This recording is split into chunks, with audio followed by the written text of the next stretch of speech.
You know what I can't stand? It's people who seem to take it upon themselves to make people miserable. They seem to just love making people unhappy. I don't understand that. For me, I love to see people being made happy, you know. I just love to see that. And there's this kind of video that I've been seeing a lot of lately. And one of them, this person who's making these videos puts joy baiting in the title. Just going around and giving people compliments. And it's just amazing how people, like, you might see this tough looking guy, and this person just goes up to them and says something really positive, and the smile that you get, it's just amazing how just giving people compliments can make them so much happier. They're in such a good mood.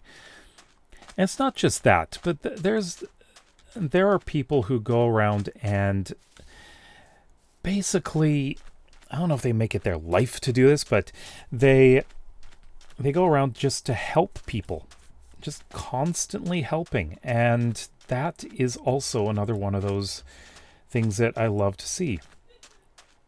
And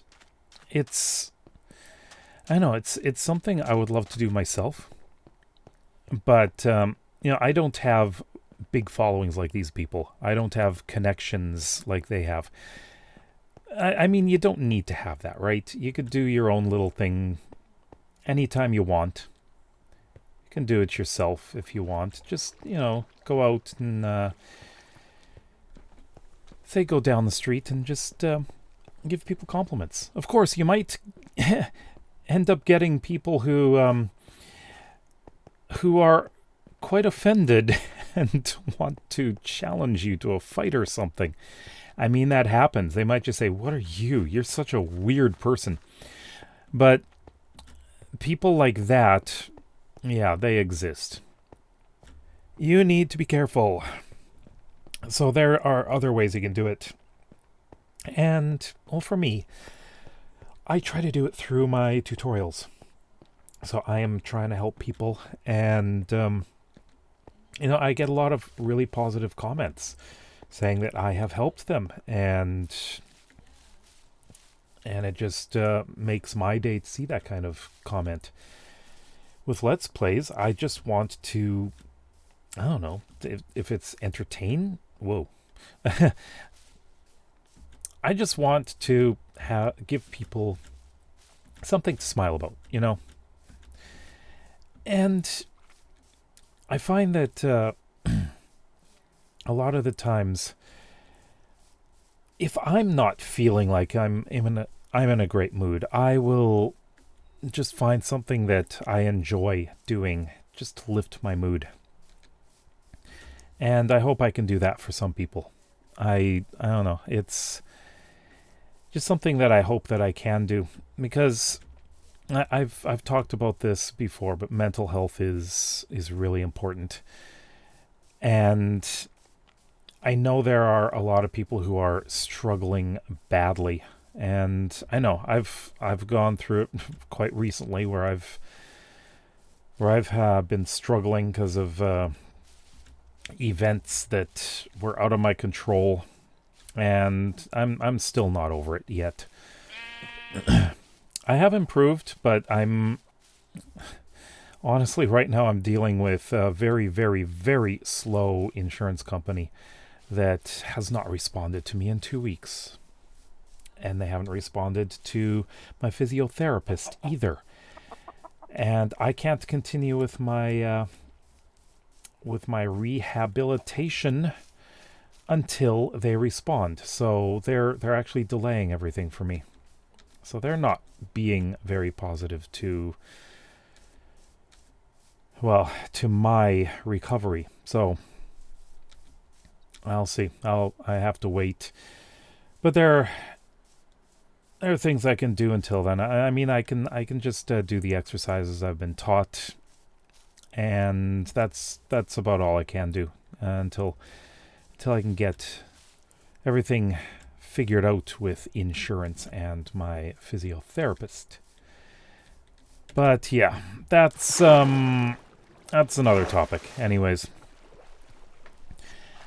I really do want to do things for people, and part of what I did before, I was an English teacher and I really enjoyed it, and there were certain students that I almost felt like they were my project. I wanted to see them succeed beyond any expectations I had. And some of them were just absolutely wonderful people that I just really, really wanted to see them improve a lot. I mean, there was one student of mine who is actually the daughter of another student of mine, and I taught her from junior high, 13 years old. She's now 32 and recently had a baby. So I was like, I can't believe it. I started teaching her when she was just barely a teenager, and now she's married and a mother. And she actually really improved her English once she had a homestay in New Zealand. Actually, it was an exchange program through her high school. And she stayed there for a year, and then she was speaking English quite well after that. And yeah, I love to see that kind of thing. And the homestays and things, those are things that we encouraged. It wasn't through my school, but it was through her high school. And but there were some students, like from as young as 6 years old. There's this one boy that was just so enthusiastic. He was a good kid. I really enjoyed teaching him. I taught him from grade 1 until grade 6. So it was a long time, and he was the kind of kid who just really wanted to do well. And he was fun. He was a really fun kid to teach. And he improved so well. And like he got to the point where, he was able to have some basic conversations. Like, we were limited to less than an hour a week. So you have to understand that this is not like some intensive language studying. They didn't have much time with us. And but by grade 6, I could have a basic conversation with him. That usually doesn't happen with elementary school students. And there was another one who I taught from grade 4 until she was grade 8. And she went, let's just say she was like the perfect model student. She was intelligent. She was extremely good, behavior-wise, I should say. But the last time I taught her, she was at an adult, I'd say, not medium, but intermediate. She was at an intermediate level for an adult when she was 14 or 13. And she was just really dedicated to it. I found that when I looked at the school's website, she actually had a testimonial, and it was from a picture of her when she was already finished high school. So, like, she was still there. Like, years after I left, she was still studying, and dedication, and I just really loved helping people like this. And Sometimes I've been asked if I miss teaching English in Japan, and yeah, I do. I miss teaching English in general. What I do right now, it's not really teaching English, but I help university students with their writing, their papers, improving their skills. It's not like ESL, or English as a second language. It's helping people who are already English speakers. Although some of them are ESL students, which is kind of interesting because I found that mainly the high school and undergraduate university students are native English speakers, but many of the masters and PhD students, they're not native English speakers. So you have to take a bit of a different approach to those papers, understanding that their English is not the best, but I have to help them anyways. So I guess I have a much stronger focus on grammar with them. I mean, I would have to, because they need to improve. And a lot of their marks are based on how well they can write. It's kind of a difficult balancing act. But would I want to teach ESL again? I loved doing the job. After leaving Japan, I realized that it was probably the best job I ever had. And now I'm approaching 50 years old. I left Japan when I was 39. And for someone my age, just to go back to Japan and to try to get back into the job, I mean, I could. There are a lot of people who are my age that do go to Japan and teach English. That happens. And just the fact that my former the teacher manager, I guess you could say, he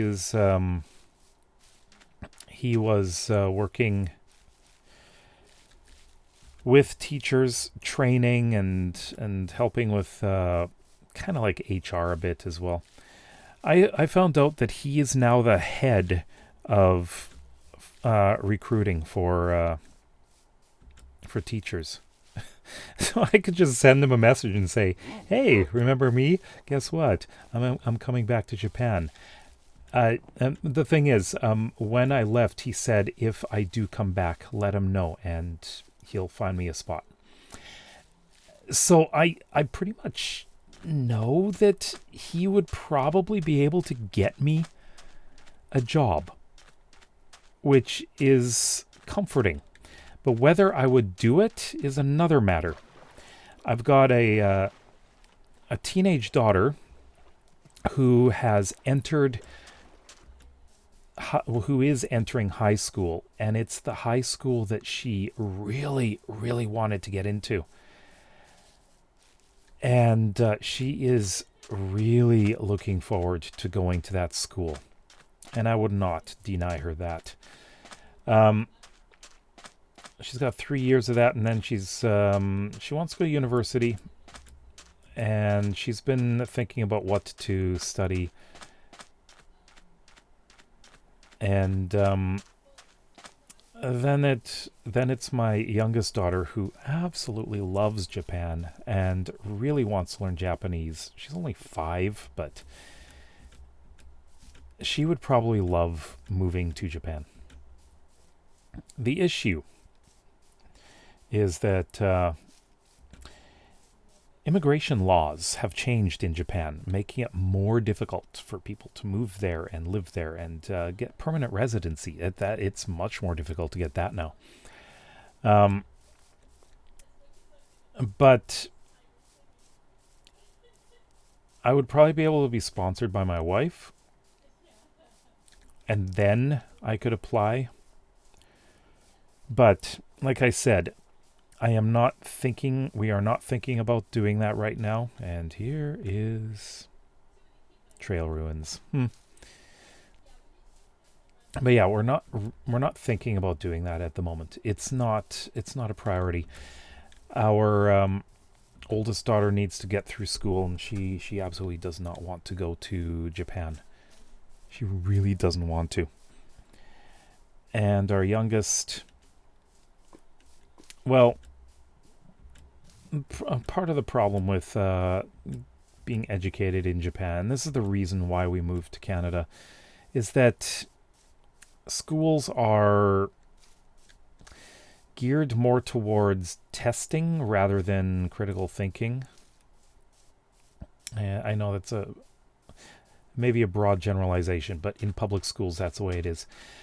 They are constantly studying for tests, because to get into the high school you want, you have to take tests. You are studying for the tests to get that's what cram school is for. You're studying to take tests. And English proficiency as well. It's all about testing, not actual ability to use English, but the ability to pass a test. But yeah, back to the topic, and that is just helping people. That's part of the reason why I liked being a teacher, because I could help people.